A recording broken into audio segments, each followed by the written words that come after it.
Rendez-vous vendredi, donc 13h30, au tribunal de grande instance, pour ce qui sera la première étape dans l'affaire Saïd Bourarage. Parce que là, je m'étais réservé, mais bon, ça avance, là, il faut que je vous en parle. Ce père de famille assassiné sur son lieu de travail par un groupe d'extrémistes juifs anti-musulmans. Saïd, âgé de 36 ans, était porté disparu depuis mardi.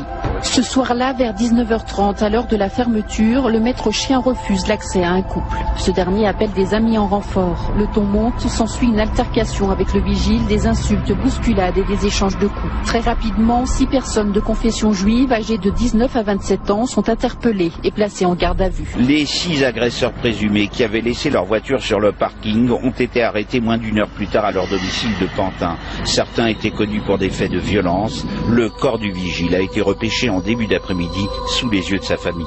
Vous vous souvenez ? Au lendemain donc de son exécution, j'avais été rapproché par sa famille et nous avions publié une vidéo sur La banlieue s'exprime à l'époque, que vous pourrez voir d'ailleurs en lien, la vidéo. N'hésitez pas à aller la voir, c'est intéressant, vous allez comprendre pourquoi je suis devant les tribunaux cette fois-ci. Vous devez savoir que les auteurs de ce crime atroce sont aujourd'hui en liberté. Ouais, le plus, ça fait 6 mois, je crois.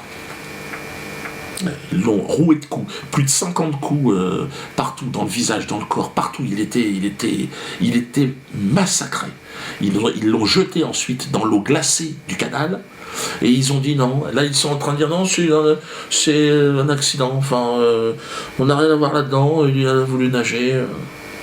Ouais, c'est vraiment se foutre de la gueule du monde. Là, on est arrivé à un degré de... Puis alors là, les associations, évidemment, des associations... Il n'y avait personne. Donc, une association antiraciste, il s'est fait rouer de coups, tuer sur son lieu de travail. Nous, on a essayé d'organiser une petite collecte pour sa femme. Ils sont rien. Sa femme, les enfants, rien. Il n'y a plus rien. Ils sont à la rue, totalement. On sait maintenant, et c'est important, qu'un groupe d'extrémistes juifs peut tuer en toute impunité un père de famille sur son lieu de travail en France.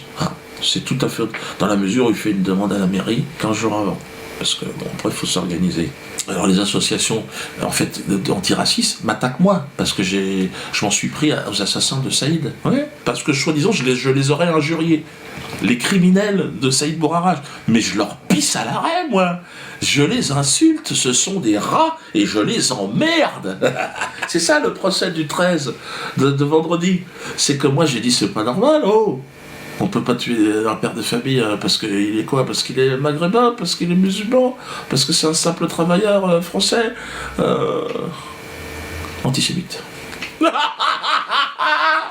Mais je suis content d'être là pour le fils de Saïd, que je connais, pour sa femme. J'ai envie de dire, je suis très fier d'avoir à parler de votre père, de ton mari, et d'être condamné simplement pour avoir dénoncé l'injustice autour de ton mari.